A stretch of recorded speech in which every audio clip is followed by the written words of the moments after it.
चलें सीधे आज के इस ज़बरदस्त जायजे की तरफ चलते हैं।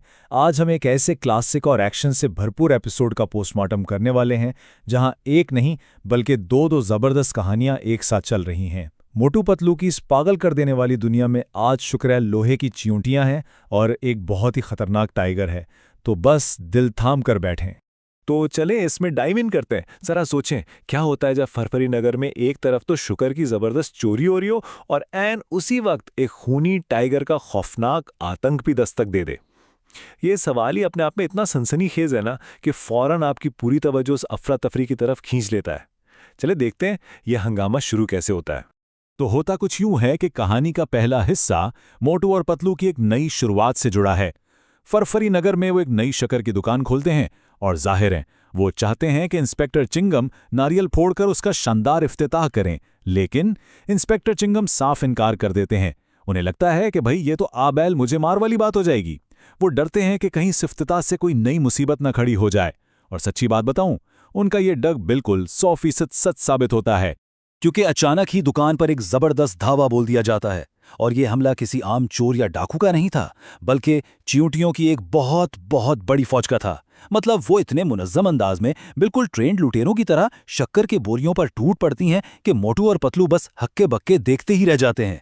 उनकी कोऑर्डिनेशन वाकई देखने लायक थी। अब यहाँ आपके ज़हन में यकीनन एक सवाल आ रहा होगा कि यार ये चूंटियां इतनी खतरनाक क्यों हैं? मतलब ये कोई वो आम चूंटियां तो बिल्कुल नहीं है जो हमारे किचन में फिर रही होती हैं। इनमें कुछ तो ऐसा है जिसने फरफरी नगर के हीरोज के भी पसीने छुड़ा दिए। तो आखिर इनकी असल ताकत है क्या? और यही चीज हमें बताती है कि ये छोटी सी हमलावर कितनी हैरत अंगेज हद तक ताकतवर थीं। पानी का घेरा ये इसे आसानी से पार कर लेती हैं। जॉन द डॉन अपना हैवी ड्यूटी वैक्यूम क्लीनर लेकर आता है, ये उसे भी हरा देती हैं। और सबसे बड़ी बात, इनके जिस्म ठोस लोहे के बने हुए हैं। जी हां, लोहे की चूंटियां। अब जरा इनके बचाव के इस मजाहिया प्लान को देखें।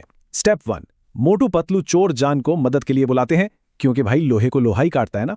स्टेप 2, जान का वैक्यूम अटैक बुरी तरह मतलब बहुत बुरी तरह फेल हो जाता है। और स्टेप 3, जब इंस्पेक्टर चिंगम पूरे फख्र से इनका मुकाबला करने आते हैं तो इन लोहे की चींटियों को काटने के चक्कर में उनके अपने ही दांत टूट जाते हैं। ये वाकई स्लैपस्टिक कॉमेडी का एक परफेक्ट नमूना है। लेकिन फिर कहानी में एकदम से एक जबरदस्त ट्विस्ट आता है। मोटू और पतलू तंग आकर आखिरकार जवाबी हमला करते हैं और इस बार वो चींटियों के दांत तोड़ने में कामयाब हो जाते हैं। और जैसे ही ऐसा होता है, अचानक वो खौफनाक लोहे की फौज सरेंडर कर लेती है और फिर वो एक ऐसी बात कहती हैं जिसकी हम में से किसी को तवक्को नहीं थी।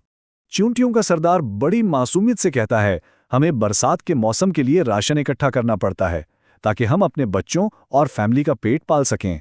आपको जो तकलीफ हुई उसके लिए हम माफी चाहते हैं। जरा सोचें, एक पूरी की पूरी खतरनाक लोहे की फौज इतनी बड़ी चोरी सिर्फ इसलिए कर रही थी ताकि वो अपने खानदान को बरसात में भूख से बचा सके। ये अचानक से कितना जज्बाती मोड़ था। ये सुनकर तो किसी का भी दिल पसीज जाए। मोटू और पतलू भी हमदर्दी महसूस करते हैं और हंसी खुशी चींटियों को शुक्र ले जाने देते हैं। बल्कि वो ये वादा भी करते हैं कि भाई जब शुक्र खत्म हो जाए तो और मांग लीजिएगा। ये पहली कहानी का एक बहुत ही क्यूट और दिल को छू लेने वाला इख्तिताम है। लेकिन फरफरी नगर का ये सुकून ज्यादा देर टिकने वाला नहीं था। चले अब हम कहानी के दूसरे हिस्से की तरफ बढ़ते हैं। देखते हैं ये हंगामा कहां तक जाता है। जॉन द डॉन को एक बहुत ही पुरस्कार पार्सल मिलता है जो पूरी गेम ही बदल देता है। इस पार्सल के अंदर एक ऐसा सूट है जो जॉन को फरफरी नगर का सबसे बड़ा डरावना ख्वाब बनाने वाला है, यानी टाइगर जॉन। जान की इस चोरी का मास्टर प्लान हैरत अंगेज हद तक सिंपल लेकिन बहुत जबरदस्त है।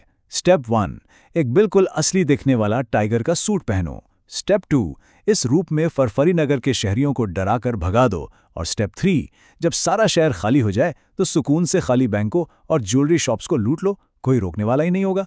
और वाकई पूरे फरफरी नगर में एक जबरदस्त खौफ और हिरास फैल जाता है। लोग अपनी जानें बचाकर यहां वहां भाग रहे हैं। और सबसे फनी सीन तो वो होता है जब शहर के सबसे बहादुर इंस्पेक्टर यानी चिंगम सर, जो उस वक्त मजे से अपना डोसा खा रहे होते हैं, इस टाइगर को देखकर डर के मारे बिल्कुल फ्रीज हो जाते हैं। उनके हाथ पैर कांपने लगते हैं।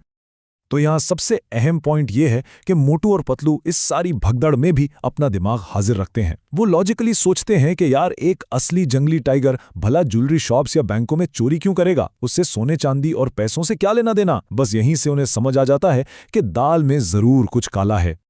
अब इस स्लाइड में जो चीज वाकई बहुत दिलचस्प है वो ये जबरदस्त तजाद है। एक तरफ हमारे पास है नकली टाइगर यानी जॉन, जो सूट पहनकर धड़ेले से लूटमार कर रहा है, और दूसरी तरफ उसी जंगल में एक असली टाइगर भी मौजूद है जो वाकई में बहुत बड़ा, खूनखार और खतरनाक है। यहीं से हमें अंदाजा हो जाता है कि अब जॉन के साथ कोई बहुत ही मजाकिया ट्रेजेडी होने वाली है। और फिर हम पहुंचते हैं कहानी के क्लाइमैक्स पर। मोटू और पतलू बड़ी होशियारी से इस असली टाइगर को जान के सामने ले आते हैं। जान अपने ओवर कॉन्फिडेंस में यह समझता है कि ये असली टाइगर दरअसल मोटू और पतलू हैं जो सूट पहनकर उसे डराने आए हैं। वो पूरे चौड़े होकर इस असली और खतरनाक टाइगर को लड़ने का चैलेंज दे डालता है। लेकिन जैसे ही जॉन को ये रियलाइज होता है कि भाई ये कोई नकली सूट नहीं बल्कि एक सचमुच का खूनखार टाइगर है, तो उसकी जो हालत होती है ना, वो सीधा भागकर इंस्पेक्टर चिंगम के पास पहुंचता है और गड़गड़ाकर कहता है, मुझे गिरफ्तार करने का शुक्रिया, आप एक बहुत अच्छे पुलिस ऑफिसर हैं, मैं आपको सल्यूट करता हूं सर। एक मास्टरमाइंड चोर का खुद को गिरफ्तार करवाने के लिए ये पागलपन वाकई देखने लायक था। और जब इंस्पेक्टर चिंगम कहते हैं कि भाई मेरे पास तो तुम्हें गिरफ्तार करने का कोई सबूत ही नहीं है, तो जॉन डर के मारे फौरन अपना सारा कच्चा चिट्ठा खोल देता है। वो खुद ही अपने लूटे हुए माल का पता बता देता है जो काली पहाड़ी के पीछे एक गार में छुपा है। वो बस ये चाहता है कि किसी भी तरह पुलिस को सबूत मिल जाए और वो जल्दी से जल्दी जेल की सलाखों के पीछे किसी महफूज जगह पर पहुंच जाए। तो जरा सोचें, भला किसने सोचा था कि फरफरी नगर में एक असली टाइगर से बचने के लिए सबसे महफूज जगह इंस्पेक्टर चुंगम की जेल की काल कोठरी साबित होगी। है ना कितनी मजे की बात। ये हमें दिखाता है कि कभी कभी इंसान की अपनी ही शातिराना चालें उसे उल्टा फंसा देती हैं। तो ये था हमारा आज का तज्जिया। क्या आपकी जिंदगी में कभी ऐसा हुआ है कि आपकी अपनी ही होशियारी आप पर भारी पड़ गई हो? जरा सोचिएगा जरूर।